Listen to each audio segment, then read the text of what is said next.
Take a moment to pity the poor GOP. They're as lost and confused as a party can be. Inspired by their recent calamitous stories, here's a family fable. We'll call it the Torys. Generations had passed, but the Torys endured, a Washington family proud and assured. Their forebears had left them with money and power, Reagan, the Bushes, and Dwight Eisenhower. The family's children were lively and sweet. The corridors rang with their pattering feet.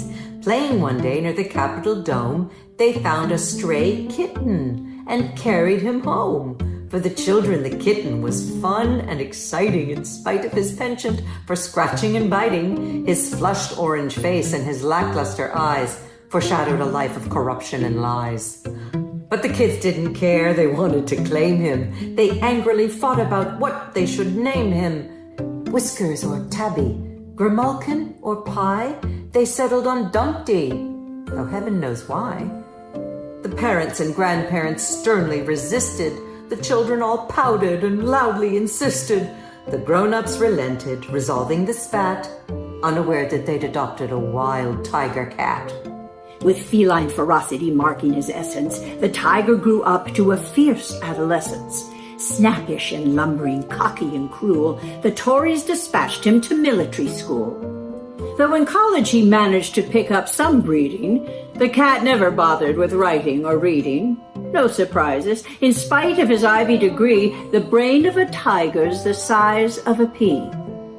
Launching himself in the family biz, Dumpty was hailed as a real estate whiz. Though tending to swindle, to cheat, and to bungle, the tiger will thrive by the laws of the jungle. His carnivorous hunger for animal pleasures brought him an empire of assets and treasures. Casinos and golf courses, hotels and clubs, 3 different spouses, and 5 tiger cubs. A reality show was the next on his tray, where his bright orange stripes are on constant display. His brand had transcended mere real estate czar. He was Dumpty the Tiger, a media star. Fame having stirred Dumpty's feline ambition, he sharpened his claws for a daring new mission. Egged on by the animals held in his thrall, he would campaign for POTUS the following fall. The Tories reacted with horror and shame at the thought of a tiger disgracing their name.